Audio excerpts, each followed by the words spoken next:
Fog Wrestling back again, and we've got veteran wrestling personalities burying AEW, the Elite, CM Punk, Chris Jericho. Let's dive into it, shall we? During Konnan's Keeping It 100, former WCW wrestler Disco Inferno commented on the Elite possibly working with CM Punk again following their backstage altercation in 2022.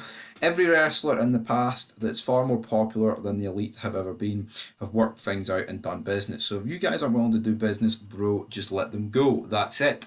You're probably saving a bunch of money. They need to cut some costs too. But if they're not willing to work with Punk, then get rid of them. They're useless. You literally have a great angle here that they will do good business for the company, and you're saying, no, we don't want to work. You're done. I've got good business I can do with you guys, and you're saying, no, forget it. See ya. A lot of people in the comments talking about Disco Inferno saying, oh, well, Disco, son, we didn't like you, but you've made a wee bit of sense here. And absolutely, it has made a bit of sense because I normally agree with most things Disco Inferno says, but this is absolutely right on the money. It's created heat, work with each other. I mean, look at Shawn Michaels and Bret Hart, fucking despised each other, man. Now there is a few instances throughout wrestling history where people have refused to work with each other, like Shawn Michaels and The Rock. The Rock kind of refusing to work with Shawn Michaels, but that was more on when The Rock first came into it. Now, if this was like 2002, three, if someone pitched a match between Shawn Michaels and The Rock, are you trying to tell me that that match wouldn't have happened? Of course it would. Now, around that same time, you do have Hogan and Austin. Austin basically refusing to work with Hogan, but it still very easily could have happened. I feel like if that match was going to happen, if they really wanted it to happen, it probably would have happened. But, there was a point where wrestling was brilliant and, not everything had to happen. But here, if we're looking now, I mean, what else is CM Punk coming back to, man?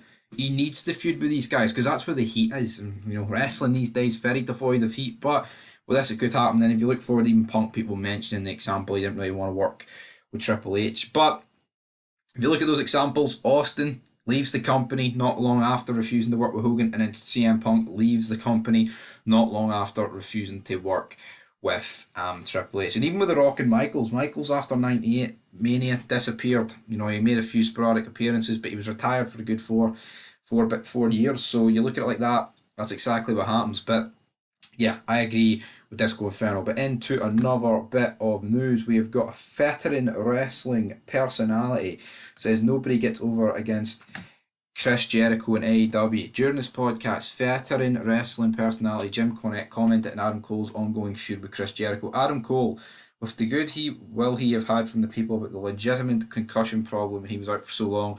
Remember the first couple of times he brought the house down? They've made him look like a small, tiny simpleton and done nothing interesting. And the Jericho group is the kiss of death because it's always the same thing. They will do a WWE sports entertainment style angle where they just beat somebody up mercifully with no one trying to help. It's the same thing every time. Then who gets over against Jericho? Nobody. So Jim Cornette burying Chris Jericho, and you know what? He's absolutely on the money. Jericho said he put over Orange Cassidy. Did he? Fuck. Orange Cassidy is not over. MJF, the whole feud that he had with Jericho, did that put MJF on the map? No.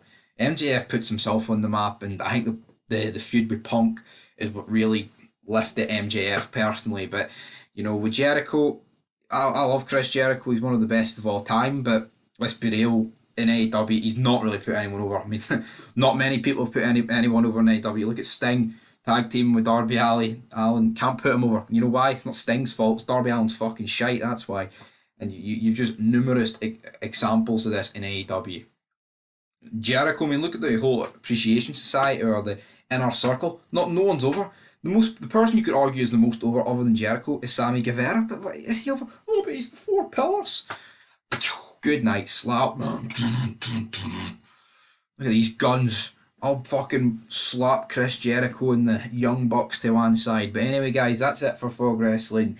Till next time, be back with more content soon. We've got Backlash tomorrow night. Is Bad Bunny going to win? Who knows, man? Bad Bunny, man. Anyway, man. Till next time, hit that big red button, hit the likes, Until then, peace.